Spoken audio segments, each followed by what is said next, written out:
ورحمة الله وبركاته. marka hore waxa salaamaya mas'uuliyiinta dugsiga waxa kaloo salaamaya macallinkayga Daahir Maxamuud Xaddi gabayaagi weynaa waxa kaloo salaamaya macallimiinta dhamaan iyo maamulka Mustafa iyo ardayda ka kooban wiilasha iyo gabdhaha waxaan u ducaynayaa ardayda jaayisada la siinayo kuwaas oo ku guuleystay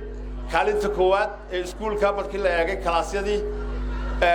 iskuulkana waxaan ugu ducaynayaa in Ilaahay wax khayr qabo ugu bedelo furiga ay ka dhigaan ardayda ardaygu wuxuu jaanis haystaa laba buu leeyahay mid saddexaad male marka laga eego dhinac waa goorma waa mar ho lagu leeyahay iyo mar lagu leeyahay keen lagu leeyahay maxay kala yihiin labada goor laga bilaabo maalintaad gurguurashada ka kacdo ee galayso kidga ardanka qalinkii keen hooyo abtiga buuggii keen adeerka ho baa kugu soconaysa ilaa inta aad jaamacad ka baxayso maalintaad jaamacadda dhammayso maxaa kugu bilaabi doona dadkii kugu soo tabcay way gaboobayaan aday ku sugayaan faanuskii bangaas u baahannahay leerkii kaale naga bixi reer baad yeelanaysaa keen tiba kugu bilaabaysa markaa waa maxay jaanisku goorma inaad faa'iidaysato ma kolka keen lagu leeyahay inaad toostaa mise kolka ho lagu leeyahay inaad faa'iidaysato weeyaan waxa weeyaan inaad faa'iidaysato inta hooda lagu hayo oona riwaayad kala gelin waliba imika waqtiyadeedii waxay kaga duwan tahay sabankani wuxuu wataa aakhir zaman toos ah weeyaan waxa weeyaan media wax la yiraahdo موبيل باردي ساوود شفتها وحبرشدي بوق ما قادنيان وحقرسكي ما خسنيان waxay la socdaan waxa la waxa adduunka qof sheego oo ku xireeyeen oo ilaahay maanta hebel saasuul maanta hebel ay saasati la waxa kaaga fiicnaa kiisadgeena saaw sheekayso fisikiskeena saaw sheekayso marka aan waxa nugula talin lahaa iska joojiya miiriyaha intaanay idin man xaaladda keen inaad u diyaar galowdaan inta lagu hayo hooda lagu hayo marka waxaan nugula talinayaa war intaad yartiin ee aqligiinu bisil yahay ee warqal cusub uu yahay ee xaashi cusub uu yahay maskaxdiinu ay tahay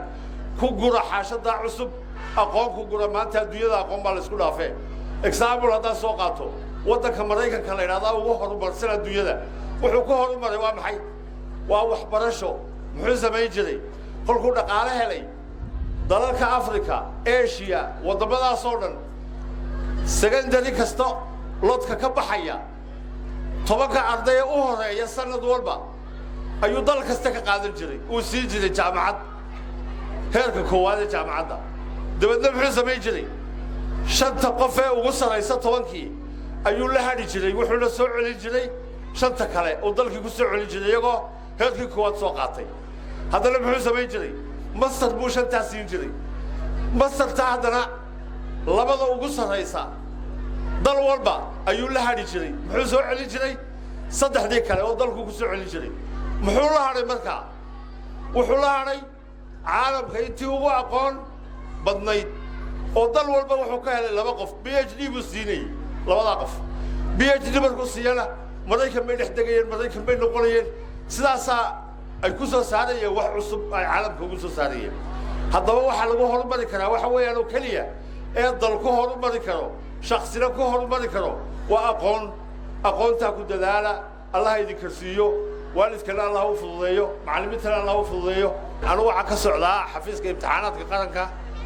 waxaan ahay madaxa dugsiyada sare ee xafiiska imtixaanaadka dalka waxaan halkaa u taaganahay u fadhinaa waxa weeyaan inaan ka shaqeyno ardayda la soo tababaray ma loo soo tababaray sidii waxbarashada loo tababaray oo ma ku guuleysanayaan si ay ugu gudbaan jaamacad mise kuma guuleysanayaan eedarkana waxa ka qaadnaa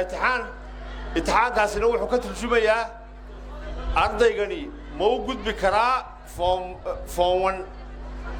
intaasaan kala cadaynaa waxa ka shaqeynaana waa muddo marka imtixaanka la qaado waa June kowdeeda 15keega 7 meelayoga dhexdeeda imtixaankana waxa la sheegaa dhamaadka bishan inta ayaa waxa ka shaqeynaa imtixaankaasi in code loo sameeyo imtixaankaasi in kurka laga jaro magaca laga jaro imtixaankaasi in sixitaan loo diro la soo soco imtixaankaasi in la verify gareeyo waxa la wixii